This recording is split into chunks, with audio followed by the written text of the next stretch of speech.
Hello everybody, it's me, Rainbow Red Panda. I'm back from C2E2. I was there like all day yesterday and it was amazing.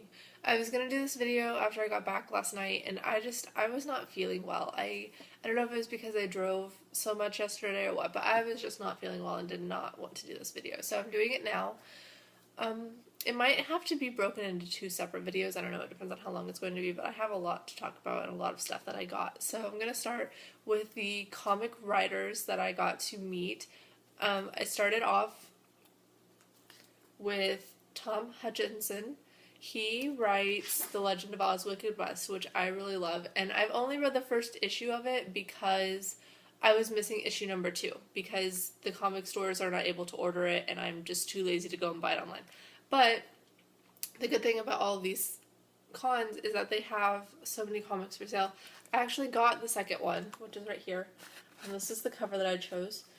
It was, Big Dog Inc. was selling it, like they just had it, and it was at a reduced price, so I got it like on sale, like from the actual distributor, which it's so, I find it strange that they have all of their comics, but they don't let like the stores have them. But I finally got my issue number 2, so I got it signed because he was there, and I read it while I was waiting in line, and I really like it. This is an ongoing series, and I would recommend it. It's kind of like a weird, I mean, it is kind of Wizard of Oz-ish, but it's not like the typical story at all, and I really like what they're doing with it. So I'm really looking forward to reading the other issues that I have of it now. He was a super nice guy. He was amazing, and I would recommend this issue to anybody. Okay, I also met Paul Cornell, who does the Wolverine comics, and I had him do this one because I lent my first issue out to somebody. This happened. I learned a lot yesterday. I've lent my comics out, and then yesterday I needed them, and I did not have them. But I had him do the second one, which came out on Wednesday, so it was kind of lucky for me. He was super nice. He had this amazing British accent, which was awesome, and he was wearing this Wolverine t-shirt. It was just like a little, it said like Wolverine, and then it just had like this little excerpt from a comic, and that was like his favorite shirt ever, and so he told me the story of it. Whenever he started reading comics, that was the first comic that he ever read was that particular Wolverine, and that was like, he just opened it up and that was actually like the first picture that he ever looked at. So he thought it was amazing. Whenever he found that shirt, he got really excited, and so he bought it. Also, if you guys are fans of this comic, today at C2E2, he is doing some sort of major announcement. He has a major announcement for the Wolverine comic, and I mean, it's only on its second issue, so I don't know what's going to happen with it, what he's doing. He is so excited about it. I'm guessing it's not that he's stepping down, but I have no idea what it is, but I'm really excited to find out. So that will be today. I got this comic. I had not read this yet. I had never even heard of it prior to yesterday. It's called Beasts of Burdens, and they had like a trade, like this was just like a little free thing that they gave me. There's a lot of people giving away like free comic books. It was awesome. It's written by Evan Dorkin and Jill Thompson, who was the signer that was there. Jill Thompson, she was awesome. I have not heard of her before, but she has a couple different series that she has written and illustrated, and she was so, like, she's so passionate about her work. So I really like that. Like, if someone can be passionate about their work, it doesn't really matter to me if it's something that I would be interested in or not. Like, I respect them for that. And she was, like, she's so into this. Like, I'm guessing it's about, like, animal cruelty. I haven't read it yet, but from what I've flipped through, it's, like, about, like, animals wanting to eat, like, things that they shouldn't, like a dog wanting to eat a sheep or something like that, and, like, no, you don't, you're nice to other animals. I'm not for sure, like, this is just a total guess, but from what I got, the trade of this is about, like, animal cruelty, so I'm guessing that she is definitely, like, an animal activist. She might be a vegan, I'm not really sure, but that's fine. I like it. I like the message behind it. Like, I'm all about, like, not being mean to animals, so I'm not gonna be, like, a crazy person and, like, all that, but I think that it's and she had a lot of fans. Like, there was a lot of people there following her, and they seem to know a lot, and they all like really liked her story. So I'm really excited to read this and see what it's about. And if so, I believe that this is orderable. Like, you can order at places. So that was cool. My first little like thing of excitement for the day was I got to meet Umberto Remos. He signed 2 of my comics, which made me excited because he was only signing like 1 of everything. And if you wanted more than 1 comic signed, you had to give him like $5 or $10, which I was totally fine with because I wanted Fairy Quest is like my favorite thing that he's done, ironically. And then I wanted my first edition of The Amazing Spider-Man 700 signed as well. So I was totally willing to give him money, and they actually didn't make me pay for some reason.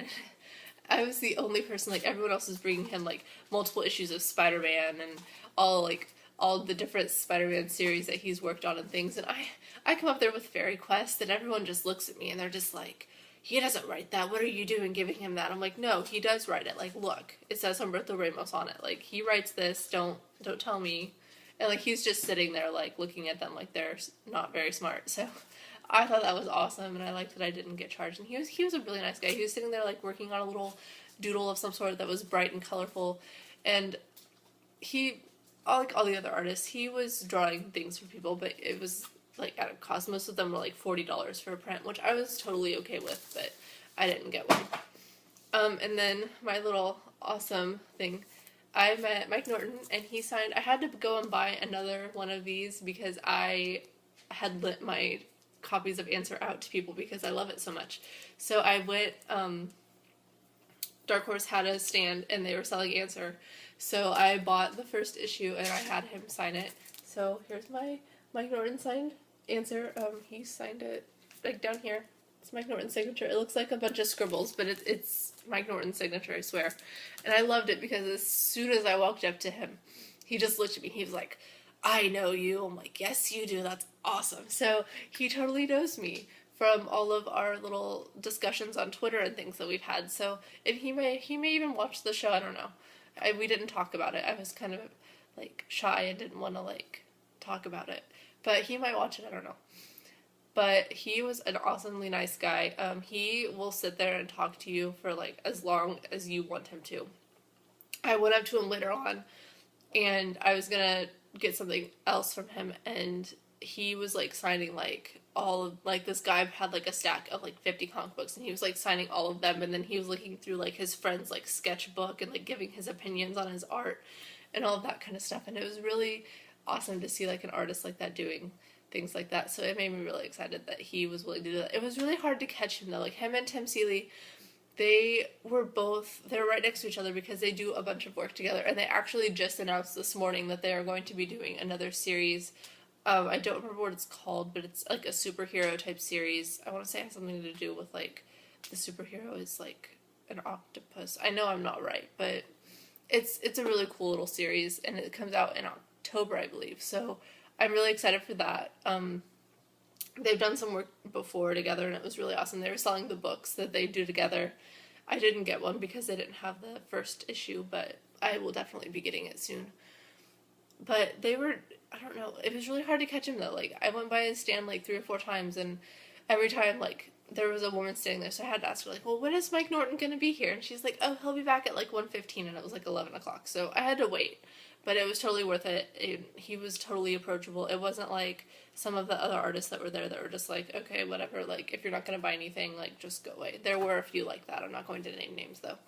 And that was pretty much, I got this other thing from an artist. I got this picture drawn from Frank Fosco did this, and he is the illustrator of the original Teenage Mutant Ninja Turtles that was done by Image. And funny story, me and him like met first thing in the morning. I got there at like 9:45 and it opened at 10. And I got out of my car in this parking garage, and there was this guy that had gotten out of his car, and he had like his little sketch pad holder and like his little box of colors and things, and I was like, this guy looks like a writer. Maybe I should follow him because he knows where he's going and I have no clue. So I like start following him, and he like turns and he's like, "Do you know where you're going? Because I have no clue." And I'm just like, "Oh, maybe I'm following the wrong person."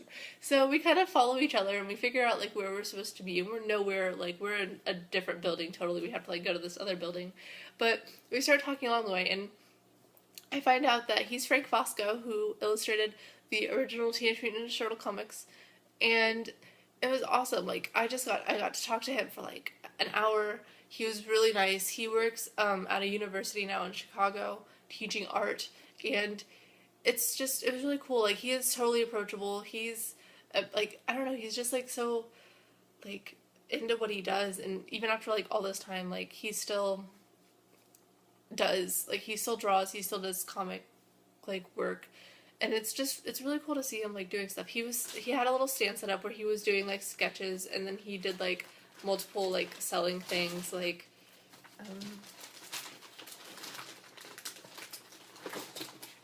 where is it? I bought something off of him, but I don't know where it is.